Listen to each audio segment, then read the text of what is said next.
You call this scholarship? Whitmore's voice sliced through the room like shattered glass. This essay, it's nothing but a rant, Aaliyah, angry, unbecoming, not the work of a serious student. Aaliyah froze, mid-sentence, the air thick with tension. Her palms pressed against her desk, nails digging into wood she barely noticed. I tried to, she started, but the words died on her lips. Try, he sneered, stepping closer. Scholarship requires objectivity, Aaliyah, not personal vendettas disguised as research. His eyes scanned the room, daring someone to disagree. Some students looked down at their notebooks. Others shifted uncomfortably in their chairs. A phone camera blinked in the back row, recording every cutting word. Her mind raced, the months of work flashing in fragments. Interviews, drafts, countless nights fueled by coffee and conviction. Was all of that everything she poured herself into, reduced to this dismissive mockery? Your emotional attachment to the topic. It's clouding your judgment, he continued, his tone sharp, measured, deliberately authoritative. This is not activism. This is supposed to be academic rigor. Aaliyah swallowed hard, fighting the impulse to cry. Her voice, when it came, was steady. I wrote the truth. Whitmore's lips curled into a patronizing smile. The truth, or just your anger, masquerading as insight. The classroom erupted in small reactions, snickers, uneasy glances. A phone recording her humiliation, but none intervened. Gasps echoed around the room as Whitmore slammed her essay onto the desk, the single word F scrawled across the top like a scarlet letter. Some students giggled, a few exchanged disgusted glances, but most avoided her eyes entirely, unwilling or perhaps too afraid to intervene. Aaliyah's throat felt tight, every breath shallow, yet she forced herself to remain upright. You can't just, she whispered, but the words were drowned by his authoritative tone. Class, observe how subjectivity masquerades as scholarship, he said, loud enough for everyone to hear. His words weren't just criticism, were a public spectacle, a lesson in power dynamics disguised as education. Aaliyah's peers shifted uneasily, caught between sympathy and self-preservation. Every eye on her felt like a weight. Her voice swallowed before it could rise. She clenched, her fists beneath the desk, nails pressing into her palms, trying to anchor herself. Even as shame radiated through her, a flicker of defiance remained, a spark that refused to be extinguished by one man's cruelty. Whitmore leaned back, crossing his arms with a smug precision. Emotional, personal, unrestrained, these aren't words I assign lightly, Aaliyah, but your approach reveals the limits of your judgment. The terms stung, though he wore them as badges of intellect. Each label carefully chosen, cloaked in academic authority, veiling the undercurrent of bias that seeped through his tone. He spoke of objectivity while marginalizing the lived experiences she dared to document. You must separate yourself from the narrative, he lectured, voice steady, almost surgical. A scholar's duty is to observe, not to inject personal sentiment. Aaliyah's chest tightened. Every word of his carried the weight of centuries, centuries where voices like hers were silenced, dismissed, written off as inferior or unworthy. Yet beneath the shame, her mind sharpened. She could feel the eyes of those recording, the whispers of classmates who doubted themselves. And somewhere deep, a pulse of resilience began to swell. Respectfully, she ventured, her tone calm, but unwavering. I can separate fact from feeling. My argument is rooted in research, interviews, and evidence. He sneered. Evidence doesn't come wrapped in emotion, Aaliyah. You've confused fervor with scholarship. That's the danger of personal bias. I wrote this to shed light, she began, but he cut her off sharply, leaning across the podium as if to physically dominate her presence. Enough, Whitmore said, voice low and menacing. I will not entertain excuses or defenses. Your work speaks for itself, and clearly it fails to meet the standards expected here. Aaliyah felt the room shrank around her, the weight of authority pressing down like a vice. Her peers' eyes flickered nervously between her and him, sensing the unspoken hierarchy of power. Even her allies seemed frozen, uncertain, unwilling to challenge the professor in front of the class. She whispered, words stifled by his glare. Her ideas, her reasoning, her laboral dismissed with a wave of his hand. The humiliation was sharp, immediate, leaving her chest heavy with the sting of invisibility. Yet, in that suffocating silence, a defiant thought whispered to her, they can silence my voice here, but they cannot erase the truth I carry. Aaliyah, fists clenched beneath the desk, trembling as the full magnitude of the moment hit her. Rage surged through her veins, sharp and raw, mingled with the bitter tang of humiliation. How easily her years of dedication, research, and passion had been shredded in seconds.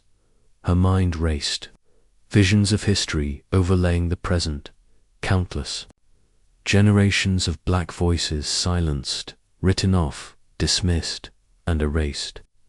Her shame carried not only personal weight, but the echo of systemic injustice. She could feel her ancestors' presence, a pulse urging her to rise above the cruelty. Even as the sting of public scorn settled deep in her bones around her, whispers floated in fragmented burst, students recording, some snickering, others shifting uneasily. Yet, amidst the humiliation, a strange clarity emerged. The fire of indignation, though burning painfully, became a tether to resilience. She would not disappear, not tonight, not ever, as the professor's sneer lingered in the air. Aaliyah's lips barely moved, a whisper meant for no one but herself. You don't know who I am. It was a quiet declaration, heavy with history and unspoken power. Generations of wisdom and resistance surged within her, ready to unfold in ways that Whitmore could never predict. Even as the room buzzed with discomfort and judgment, that single line hinted at a deeper story, one that would stretch beyond the confines of the classroom, intertwining heritage, defiance, and the promise of justice.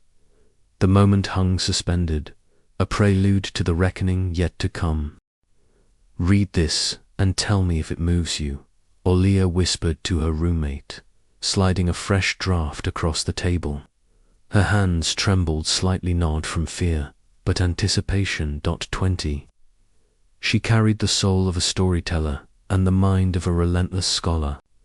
English literature was more than a major. It was her calling, a vessel for truth and social justice. Every essay, every poem, every article she wrote burned with purpose. I feel it, her roommate said, softly, eyes wide. It's like I'm living your words. Aaliyah smiled, though her chest ached with unspoken tension. Words were her weapon, her refuge, her bridge to a world she wanted to transform. Yet each paragraph also carried weight for responsibility of being heard in spaces that weren't built for voices like hers. Her dedication was unwavering, and though recognition was scarce, the fire in her veins refused to dim.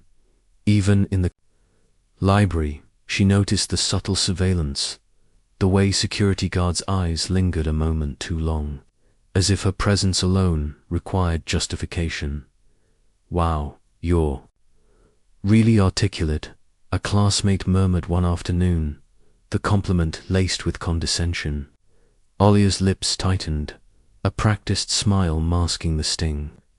Every interaction carried invisible landmines, the daily reminder that brilliance alone didn't guarantee equality. Professors sometimes skimmed past her raised hand, unaware or unwilling to acknowledge her contributions. Each dismissal left a quiet ache, a whispered insistence that she was less than. Even while her work surpassed expectations, still she pressed forward, fueled by conviction. Papers returned with glowing marks from certain professors were savored. Victories, proof that skill and intellect could pierce walls of prejudice. She absorbed every slight, transformed it into determination, and silently vowed to rise above the invisible barriers imposed by microaggressions. Aaliyah dreamed of stories that shook the world, novels and essays that exposed injustice while inspiring change. Every night she scribbled in a worn notebook, imagining the impact her words could wield. Few knew her lineage. She was Maya Angelou's granddaughter. She carried the weight of that legacy in her bones, but craved validation for her own merit. Respect, she insisted, must be earned, not inherited. Legacy can't write your story, she whispered to herself one evening. Only I can. Her ambition was not just personal. It was a mission to honor her heritage while carving an identity uniquely hers. Her university was a fortress of prestige, where tradition often masqueraded as excellence. Halls echoed with polished voices, overwhelmingly white, dripping with competitive tension. Cliques formed silently but enforced rigorously, their boundaries invisible yet impenetrable. Aaliyah navigated these spaces cautiously. Every conversation, every seminar was a gauntlet. Her presence was noticed, often as an anomaly. Her brilliance scrutinized more intensely than anyone else's. The campus amplified isolation, demanding not only intellect but emotional resilience. And Aaliyah, aware of the stakes, refused to let exclusion define her path.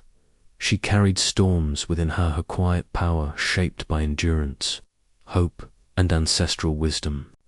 Each slight, every moment of dismissal became fuel, forging a steeliness beneath her composed exterior. I may be underestimated, she murmured, gripping her notebook tightly, but I am unstoppable. Her resolve was not loud, but it was unwavering. Aaliyah knew the path ahead would test her spirit, challenge her courage, and demand more than talent alone. Yet within her, a persistent flame promised she would not only survive, but rise, prepared for the injustices and triumphs that awaited her. Her story was just beginning. Miss Angelou, a cold, measured voice cut through the murmur of the seminar. Aaliyah looked up, notebook clutched tightly. Professor Whitmore, with his silver-streaked hair and a gaze sharp enough to slice through confidence, stood at the front. Today, we discuss narrative bias, he announced, tone laced with authority, every word emphasizing the power imbalance in the room. His reputation for brilliance was matched only by arrogance. Students admired him, feared him, or both. Aaliyah adjusted her posture, silently bracing herself. Whitmore had a way of evaluating intellect that made even the best students second-guess themselves. She'd heard whispers, how he demanded objectivity yet wielded it selectively. And now she was in his crosshairs. When Jonathan reads his essay, the raw emotion is compelling, Whitmore said, nodding approvingly as a white student. Flushed with pride, a truly engaging narrative. Aaliyah's stomach tightened.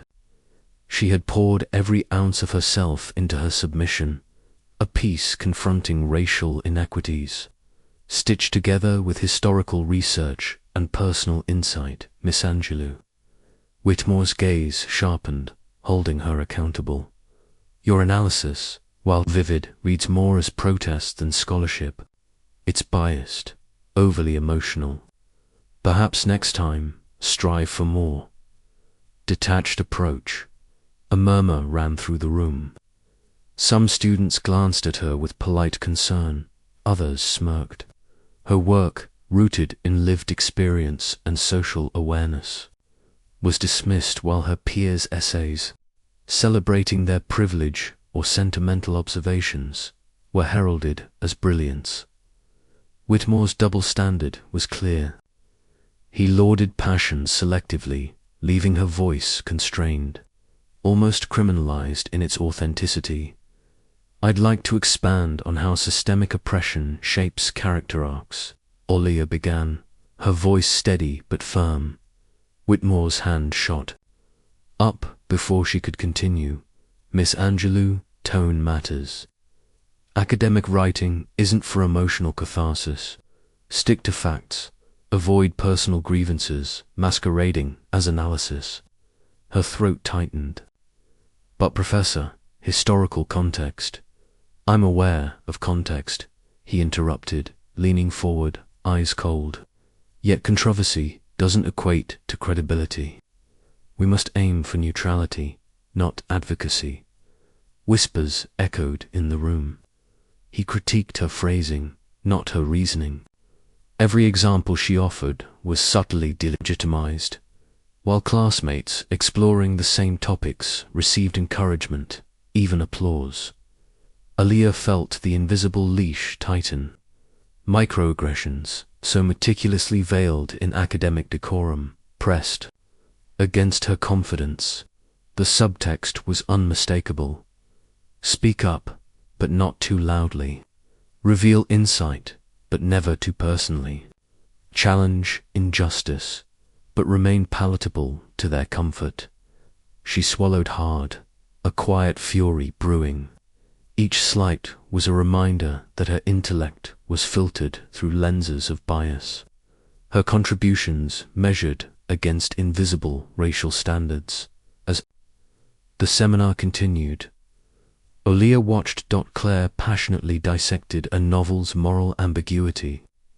Whitmore nodding, praising her insightful reflection.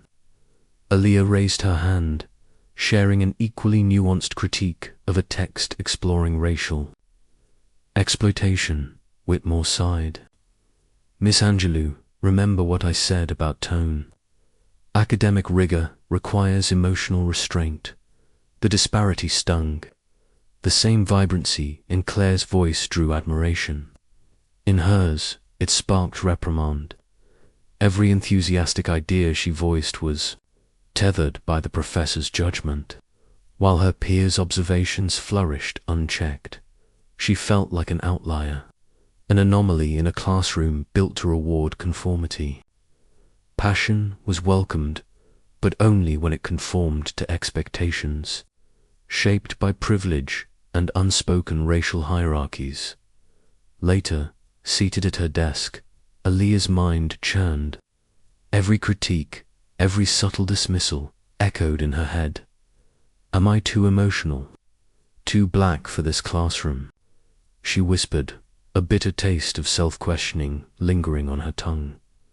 She recalled her ambition, her secret lineage, her relentless drive, but doubt gnawed at the edges. Was she imagining slights, or was the bias as real as it felt? Could her passion, her lived experience, coexist with the expectations of a system designed to filter voices like hers? Her essays, once a source of pride, now felt scrutinized under a microscope of racial prejudice. Yet beneath the questioning, a stubborn ember remained. She had faced exclusion before and survived. She could channel this pain, this frustration, into sharper, more unyielding prose. Aaliyah clenched her notebook, pressing fingers to the worn cover. The classroom had attempted to silence her, to diminish her presence, yet a quiet determination swelled within. She wouldn't shrink, she wouldn't apologize, and she certainly wouldn't vanish. Her story was far from over, and the fight for respect for acknowledgement of her intellect had only begun. "Miss Angelou, the floor is yours," Professor Whitmore said, eyes scanning the room like a hawk, locking onto hers with an intensity that made her pulse spike. Aaliyah rose, clutching her notes, and felt every eye turned toward her. The hum of whispered comments died instantly. Even the clock seemed to pause. This was her major presentation, the culmination of months of research and sleepless nights. Yet under Whitmore's gaze, the air felt charged with judgment, preemptively. Hostile, she inhaled, steadying her voice. In examining the historical representation of civil rights movements in literature, we see patterns of systemic erasure. Whitmore's lips curved into a faint, disdainful smirk, and Aaliyah sensed the storm waiting to break. Every word was scrutinized, every gesture measured, as if the classroom itself had become a tribunal, ready to dissect her intellect and identity. Whitmore leaned against the lectern, eyes narrowing. "Miss Angelou, your essay," he said slowly, savoring each syllable, reads less like scholarship and more like activism, an impassioned plea, not rigorous analysis. "You sound angry, not analytical, emotional, not objective." Aaliyah's throat tightened. She had woven primary sources, historical critique, and theoretical frameworks into her argument. To hear it dismissed as mere emotion felt like erasure. "Scholarship," he continued, voice rising slightly, "demands detachment, impartiality, the ability to observe without letting personal grievances dominate your conclusions. Your tone, I'm afraid, compromises credibility." Some students shuffled uncomfortably. Aaliyah's fingers gripped her notes until the paper creased. Whitmore's sneer implied she lacked authority, that her intelligence was secondary to her perceived outrage. Every word diminished her years of study, her dedication, her very identity as a black woman navigating a space that constantly questioned her right to exist there. Phones emerged from pockets. A few students filmed, whispering, while others giggled at the spectacle. Some glanced at each other, disgust in their eyes, but no one spoke up. Aaliyah scanned the room. Her allies were silent, her friends' eyes averted. The laughter, the murmurs, the camera lenses, it all felt like a microscope magnifying her difference, her struggle, her blackness in a sea of indifference. Isolation pressed against her chest.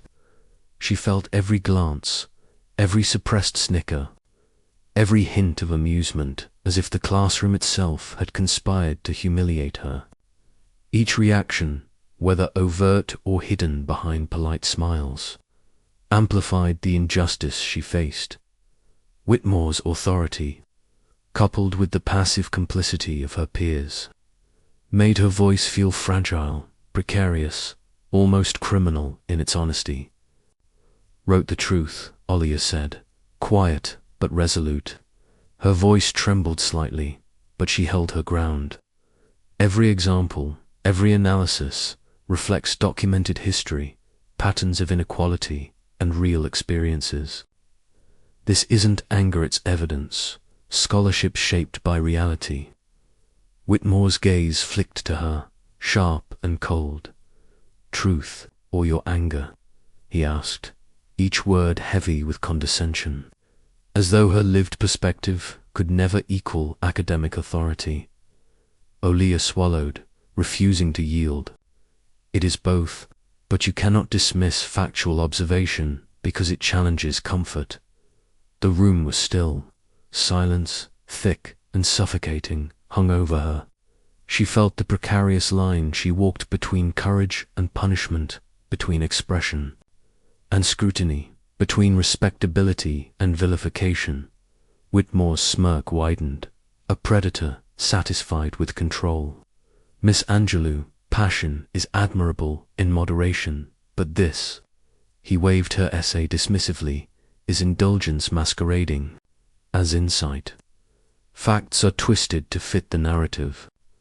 Assertions are presented as conclusions, and personal conviction masquerades as objectivity. Aaliyah's hands clenched her notes. Her pulse surged. "You are denying documented experiences," she said, voice rising. "This is history, research, not opinion." He leaned forward, intensity sharpening. "And yet, your perspective is narrow, tainted by sentiment. The truth," he emphasized the word, "or your anger. One cannot conflate moral outrage with scholarly merit. This is not your personal diary. Academia does not reward self-expression. It rewards discernment, composure, balance." Her chest tightened, a knot of frustration, fear, and indignation. The stakes were no longer just academic, they were racial, emotional, existential. Every word Whitmore spat was a reminder of the power structures she navigated daily, the invisible biases, the systemic inequities that threatened to silence her before her voice could fully form. With deliberate calm, Whitmore turned his gaze toward her essay. "This is unacceptable," he said, placing a red pen across the page. "Your submission fails to meet the standards of scholarly rigor." Aaliyah's stomach sank as he scrawled a large, unforgiving F across the top. "Miss Angelou, consider this a lesson. Personal grievances are not evidence. Passion cannot replace analysis. Scholarship is discipline, not protest." The paper felt heavier than lead in her hands. Each mark, each harsh word shredded her. Months of labor. Whitmore's dismissal was not merely academic, it was a symbolic annihilation of effort, a public statement that her voice, her perspective, her identity was unworthy of acknowledgement. Some students looked away. Others exchanged discreet nods, acknowledging the unfairness but remaining silent. The humiliation radiated through the room like a physical force, pressing against her chest, constricting her breath, embedding doubt into the corners of her mind. Aaliyah's essay, her testament to perseverance, resilience, and intellect, had been torn from her hands and devalued in front of an audience she had hoped to impress. Seated at her desk after class, Aaliyah's hands trembled. The humiliation burned, her identity feeling exposed and vulnerable, as if the red F branded her entire self. She replayed Whitmore's words in her head, the sneers, the insinuation that her anger invalidated her scholarship, that her blackness diminished her authority. A swirl of shame and anger churned inside her. The classroom, once a space for learning, an expression, had become a stage for public betrayal. Confidence she had nurtured for years now seemed fragile, almost foreign. Yet amid the pain, a quiet ember of resolve flickered. This experience would not extinguish her. It would shape her response, her future fight, her unrelenting pursuit of respect and justice. She closed her eyes, heart pounding, feeling both broken and awakened, ready to confront the injustice, to reclaim her voice, and to transform humiliation into defiance. Her story was far from over. Aaliyah's phone vibrated relentlessly, screen lighting up with notifications she couldn't keep up with.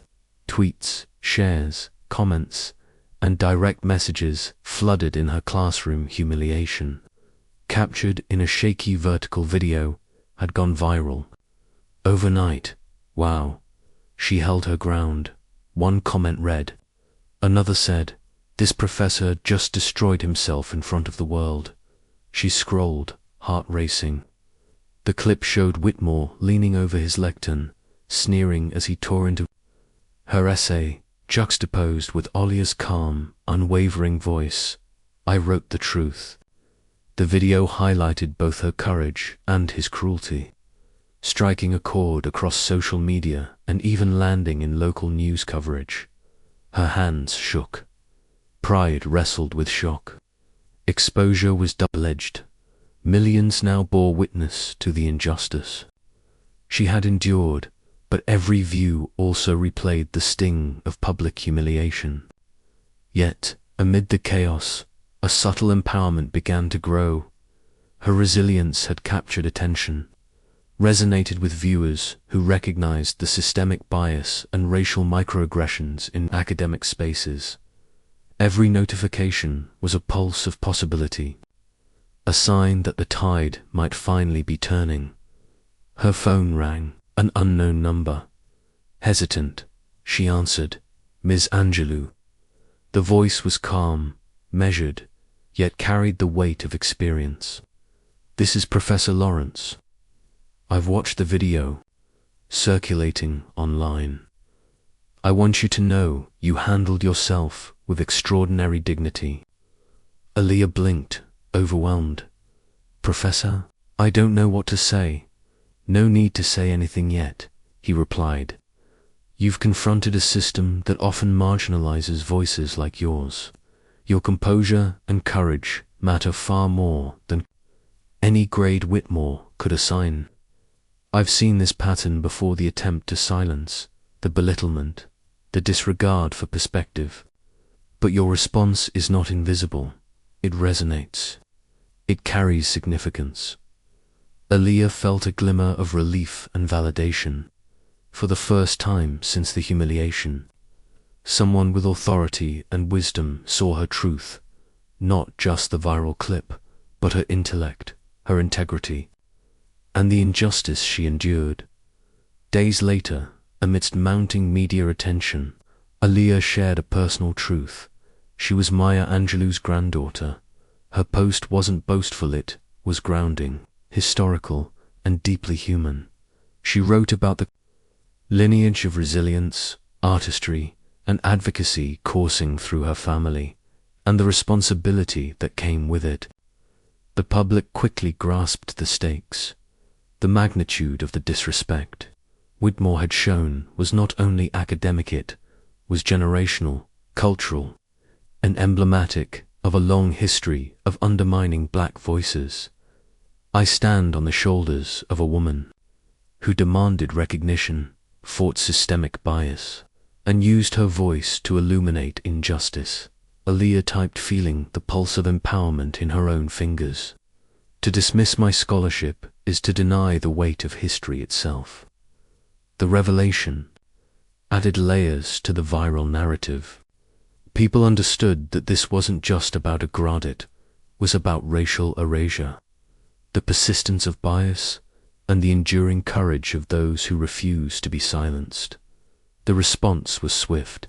Students, faculty, and the broader public began questioning Whitmore's authority. Campus forums filled with debates, online threads dissected the incident, and local news outlets called for accountability.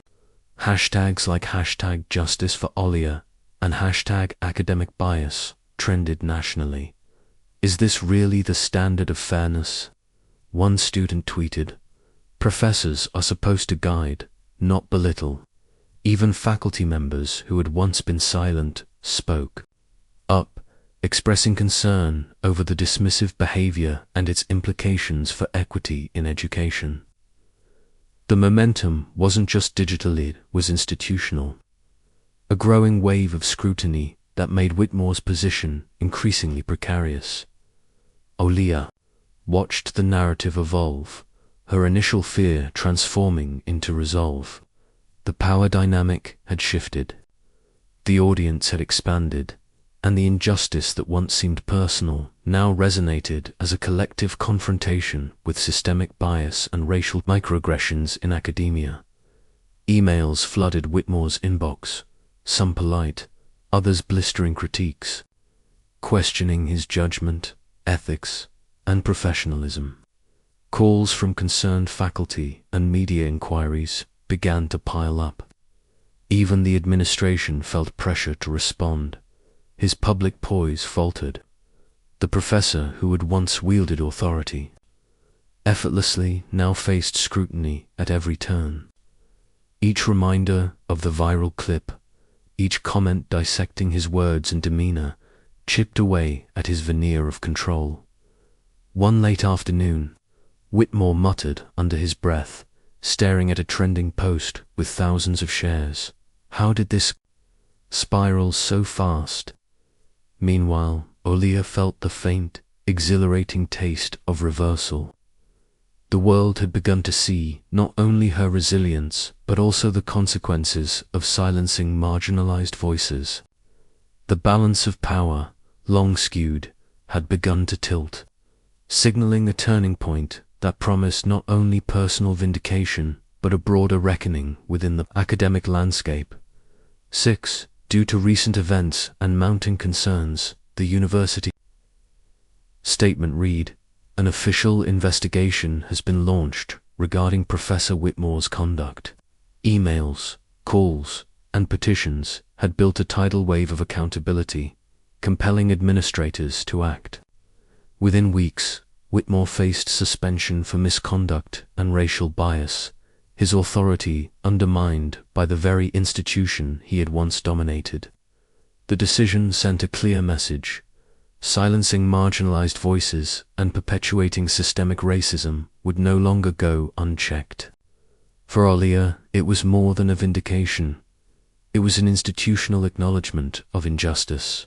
"You may begin," the event coordinator said, and Aaliyah stepped forward, clutching her essay with steady hands. Her voice carried confidence, each word deliberate, echoing across the auditorium. "I wrote the truth," she began, the opening lines reverberating like her grandmother's enduring legacy. She spoke of systemic bias, microaggressions, and the resilience necessary to confront them, weaving personal experience with historical context. The audience was captivated.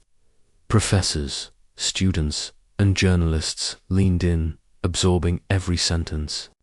Whispers of admiration and quiet nods spread like wildfire. Her essay transcended a single classroom, transforming into a rallying cry for equity, recognition, and change within the academic world. The campus newspaper published her essay in full, sparking conversations across social media, lecture halls, and dining commons. Threads debated microaggressions, bias, and systemic racism, while faculty workshops incorporated her insights into curricular discussions. Students expressed gratitude for her courage, recognizing the essay as more than literature was a blueprint for awareness and reform, inspiring others to examine their own role in perpetuating or challenging injustice. Standing beneath the spotlight, Aaliyah felt the weight of struggle dissolve into triumph. Her voice softened, intimate yet powerful. "Still I rise." The words hung in the air, a quiet, unshakable declaration of resilience, a personal and cultural victory, leaving the audience inspired and the narrative poised for the next chapter of change. Imagine yourself in Aaliyah's shoes. The narrator challenges, voice steady yet urgent. Would you stay silent or rise above the humiliation and stand for what's right? Think about the courage it takes to confront systemic racism, microaggressions, and bias in your own life. How would you respond if history, legacy, and dignity were on the line? Share this story, like and subscribe to amplify voices that demand justice. The narrator continues. By spreading awareness of racial bias and academic injustice, you join a movement that honors resilience and truth. Every view, every comment, every share helps inspire action, fuels dialogue, and reinforces the power of standing against discrimination.